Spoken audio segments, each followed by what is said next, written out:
I'm Gene Demby. You are listening to Code Switch from NPR. Shireen is off this week. So even now, all these months into our new way of doing things, there is still so much we don't know about SARS-CoV-2, the virus that causes COVID-19. We're still adding to the list of known symptoms, still trying to figure out a testing protocol since so many of the people spreading it don't have any symptoms. Is it entirely airborne? How long does it last on surfaces? When, if ever, will we have a vaccine?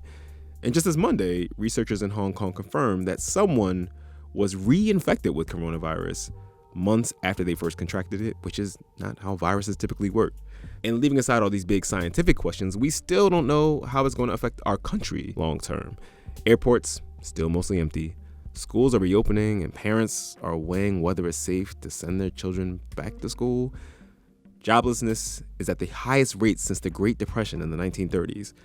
Millions of people are in danger of losing their homes, and more than 175,000 people in the U.S. have died from this virus.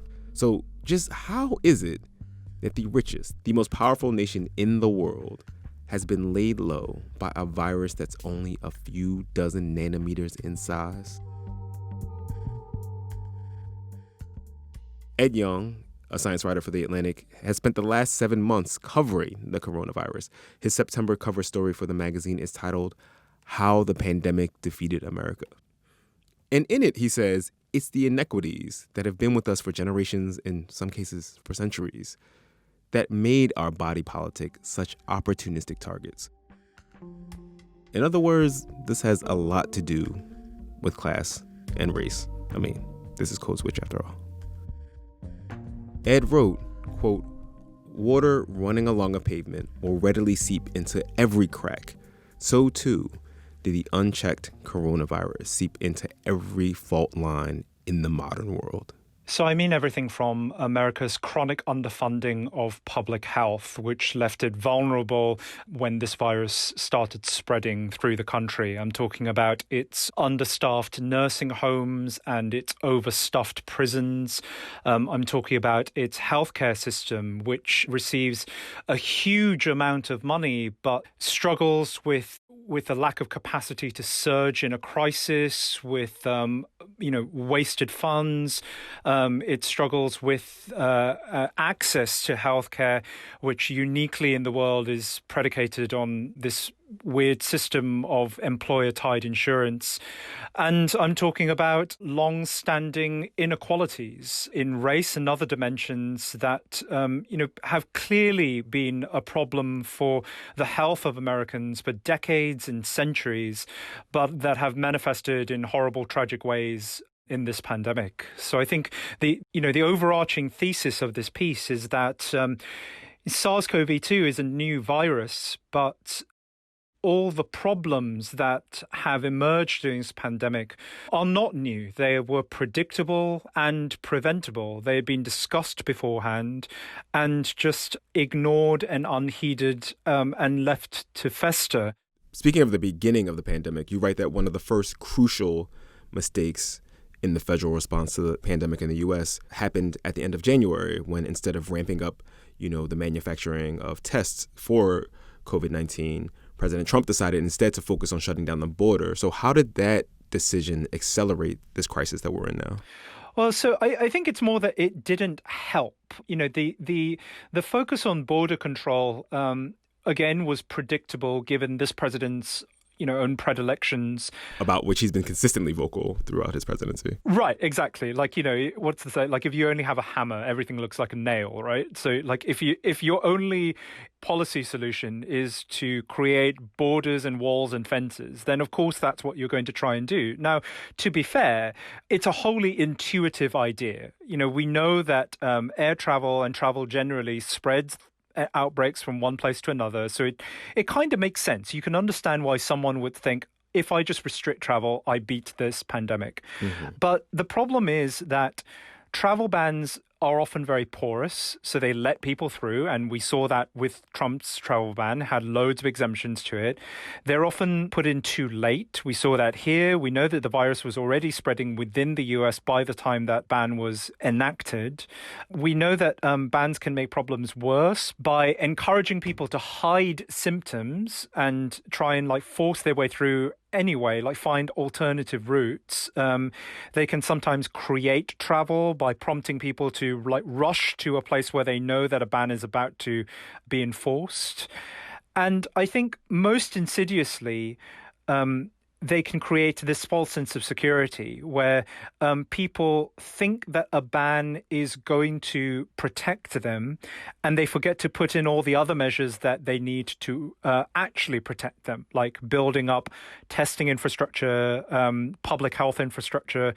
And I think you could make that strong argument that this is what happened with the US, that too much was placed on border control and very little attention was placed on public health.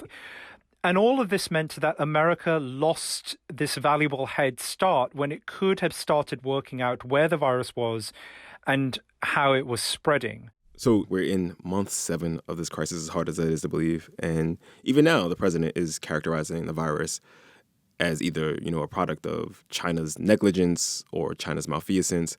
How is that shaping the way that we, the public, understand the public health, the actual public health response to the virus?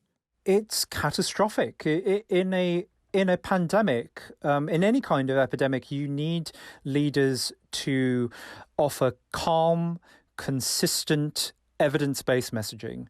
And, we are batting 0 for 3 here. When you have a president who repeatedly lies, who repeatedly downplays the threat of the virus, to go back to the running theme of my piece, all of this was preventable. I mean, Trump showed us who he was even before his election campaign. In 2014, you could look at how he reacted while as a citizen to the Ebola crisis. You could see the rhetoric that he was using during his election campaign and predict all of this. And I know you can do that because I did that. I wrote a piece in 2016 after the election, but before the inauguration, saying how Trump would react in a pandemic. And I said that he would focus unduly on border control, he would tweet rashly, he would espouse conspiracy theories, he would not listen to experts, and he would disregard science and evidence. And lo and behold, that is exactly what he has done.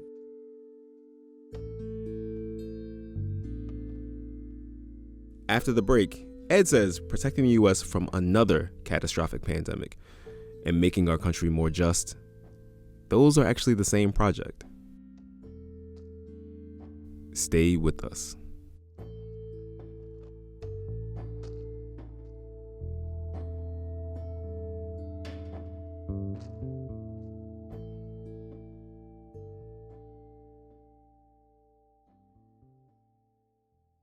This message comes from NPR sponsor BetterHelp.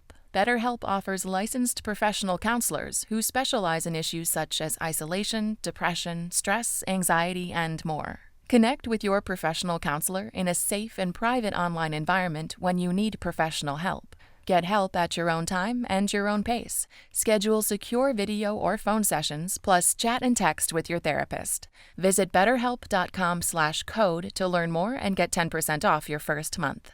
Support also comes from Going Through It, a MailChimp original podcast hosted by Tracy Clayton. Tracy speaks with 14 notable Black women, including Josie Duffy Rice, Ilhan Omar, Lena Waithe, Angela Davis, and more, discussing a pivotal moment when they decided it was time to make a change. Subscribe and listen on Apple or wherever you get your podcasts.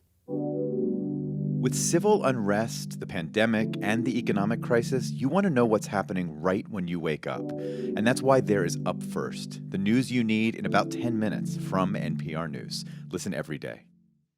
Gene, just Gene, code switch.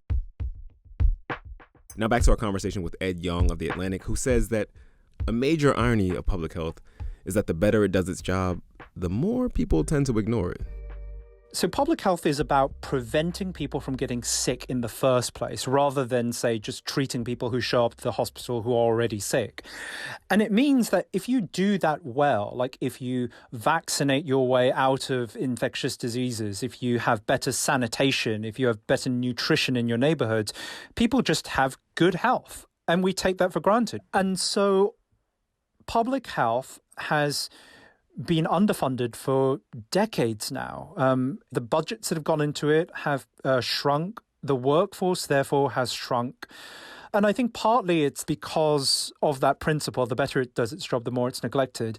But I think it's also because Americans have this idea of health as being a matter of personal responsibility rather than a collective good, right? Like this very pernicious idea that if you are sick, it's because of the bad decisions that you've made. It's to do with, weak life choices rather than all the other systemic factors that affect those choices in the first place.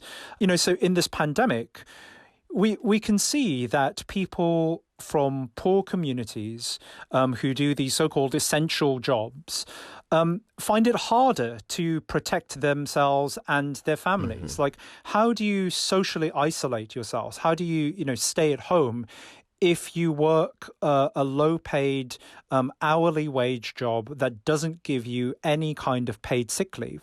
People from Black and brown communities are disproportionately represented in those jobs, so they are fielding risks for the sake of their lives and livelihoods. And then because of these long-standing inequalities, the long-standing push of healthcare access away from Black communities, they already have this baseline of poorer health, of poorer neighborhoods, of worse access to insurance, to good care. All of these things mean that Black folks are entering the pandemic with a poorer baseline of health anyway. Like, a lot of people have, again, tried to portray this as a matter of individual responsibility. So, much has been said about how Black communities have higher rates of, say, obesity or diabetes, which predispose to COVID-19. And that's often presented as like an answer, full stop. That is why there are these inequalities in infections and deaths, without saying, wait, why do they have higher rates of chronic disease in the first place? Could it possibly be because of, decades of social disinvestment and poorer access to healthcare? If you just keep on digging down into the actual root causes of it, you see the effects of these long-standing health problems, which are fundamentally to do with racism. You write that some of the former slave states in the South, some of the reddest states in the country, have also been the states that invest the least in public health spending, and they're also, as it happens, the blackest states in the country in terms of percentage of population. Yeah, I see it as all being connected. So, my colleague at The Atlantic, Van Newkirk, has written extensively about this, about how access to healthcare is just sort of another frontier of segregation, right? So the push of healthcare away from Black communities, the poorer access of Black communities to both hospital-based healthcare and good, solid public health infrastructure are all related. And, they absolutely manifest in the way the pandemic has swept through Black communities disproportionately this year. I imagine that some of the same things you're talking about, a sort of divestment from public health spending, generational negligence, is part of why we've seen, Navajo Nation devastated by COVID. Yeah, absolutely. So at the end of spring, like the Navajo Nation had a higher rate of COVID-19 infection than any state. And, that again is a totally predictable result of decades and centuries of disinvestment. People being pushed out of their own lands and being denied access to the water that is rightfully theirs means that, a lot of indigenous communities live without access to water, don't have the option of washing their hands regularly. Sometimes that water is contaminated by uranium mining that took place on their lands. These folks, many of them live far away from hospitals in cramped multi-generational homes through which the virus can more easily spread, have again, higher rates of chronic disease because of poorer access to healthcare and worse public health infrastructure. So, there are many cases throughout the country where these historical sins have once again jeopardized the lives of marginalized folks. I'm going to ask you about infrastructure, in this case, literal infrastructure. You write that the virus spread most quickly in America's, quote, sick buildings, you call them, our prisons, our nursing homes. So tell us what you mean by sick buildings. So this is idea that a lot of the indoor spaces we have standards of ventilation that have been set more for engineering than for human health. And there are many scholars who've studied healthy buildings who have argued that we have moved away from practices like better ventilation, like just using open windows and encouraging fresh air and better circulation, that have left us more vulnerable to pathogens and pollutants which can build up in indoor spaces. And it's obviously hard to say exactly to what extent this has contributed to the spread of the pandemic, but I don't think it is a coincidence that you're much more likely to contract the virus from an infected person in indoor spaces than outdoor spaces, that most of the outbreaks that we've seen have taken place indoors. Obviously, that's a factor of prolonged proximity to crowds. You get all of those in indoor spaces.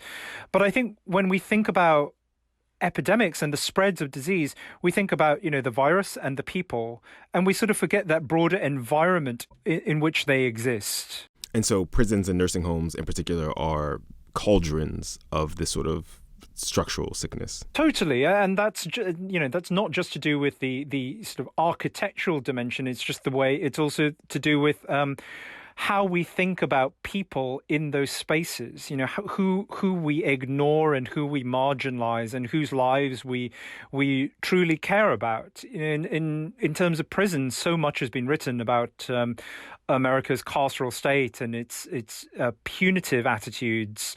The fact that it has so many more incarcerated people than other comparable countries means that there's this very densely packed population that is underserved in terms of its health, that was obviously going to be incredibly vulnerable when a fast spreading virus like this hit the country. It should be no surprise that that prisons became hotspots. In the piece, I wrote that 2 separate prisons, each individually, had more cases than the entirety of New Zealand. And since we sent this piece to press, that number is now 4. So if it's getting worse, and the same could be said for nursing homes. The fact that nursing homes account for, I think it is 40% of deaths from COVID-19 in America, is truly shameful. I think it reflects our attitudes to the oldest among us, people who we're meant to be giving respect and care to, but instead who we often neglect. One of the first episodes we did after the protests sort of exploded all over the country was about just why so many white people were animated. We just asked our listeners and people who were suddenly paying attention why they were animated.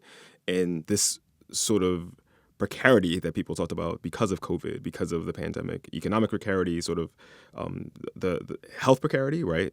That came up in almost every response. I mean, Trump came up, it was Trump and COVID. Those were the 2 things, almost more than proximity to Black people, right? It was a sort of understanding that there's this, this continuum of broken institutions across American life that were failing them. And so they started to be able to imagine how that might look for other people. It's a bit funny that so many people have suddenly discovered that health inequalities exist, right? The very notion of health inequities seems to there's just a ton of people going, what? I think in fairness, this is also a thing that that I feel I have insufficiently acknowledged in my past reporting. I did a piece in 2018 for The Atlantic about whether America was ready for the next pandemic. And, spoilers, no, which was the case I made then and still the case I make now. But, that piece does deal with the political aspects. It deals with Trump. It deals with many of our psychological failings. It deals with biomedical stuff like vaccine manufacturing. But it doesn't mention inequalities at all. And I think that looks like a massive hole in retrospect.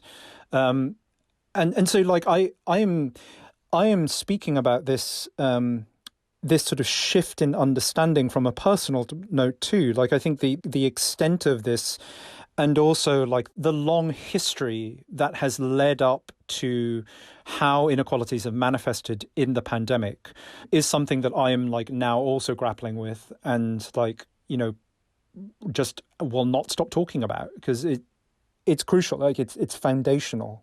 You mentioned this, the sort of social psychology of pandemics. And we've talked about this on the show, how they spark civil disobedience and unrest. And you mentioned that this has been a moment for people to really think about the deep inequities in our society that have been with us all along from the beginning of this country. You write that tackling these problems requires radical introspection. So I'm just curious, Ed, what does radical introspection look like to you? I think that throughout much of the year, people have asked themselves, how can we get back to normal, right? We want some semblance of our previous lives back. And I think radical introspection begins with understanding that normal wasn't so great for everyone. That normal included a swath of inequalities, of long-standing problems that we had come to tolerate. We had almost come to accept what should have been unacceptable. And I think we need to recognize all the ways in which normal failed us and in all the dimensions we've already talked about, the carceral state, the healthcare system, the legacy of racism and colonialism. If we can't even look all of those problems in the face, we're just going to be weak again the next time round. I think the problem is that many of the truly great challenges of our time, so everything from pandemics to climate change, require us to look full on at the weaknesses that our societies have and have accumulated.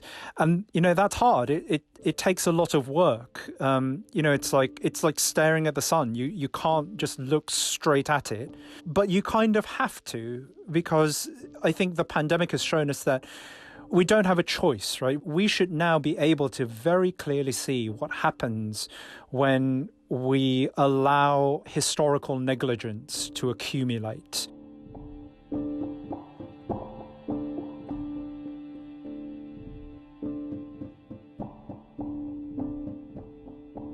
Ed Yong is a staff writer at The Atlantic, where he covers science. His piece in the September issue of The Atlantic is called How the Pandemic Defeated America. Thank you so much for doing this, Ed. Yeah, thanks for having me. Stay safe.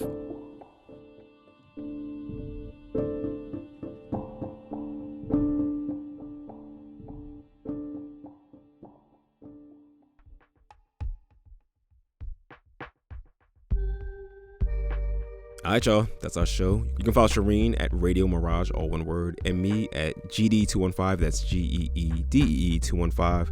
We want to hear from you. Our email is codeswitch@npr.org. And subscribe to the podcast on NPR One or wherever you get your podcasts. Oh, yeah, and we have a newsletter. It's really dope. You should check it out. You can subscribe to that at npr.org/newsletters. This episode is produced by Alyssa Jong Perry and edited by Leah Danella. And we'd be remiss if we did not shout out the rest of the Code Switch massive: Jess Kung, Kumari Devarajan, Karen Grigsby Bates, L.A. Johnson, Natalie Escobar, and Steve Drummond. I'm Gene Demby. Shireen will be back next week. Be easy, y'all.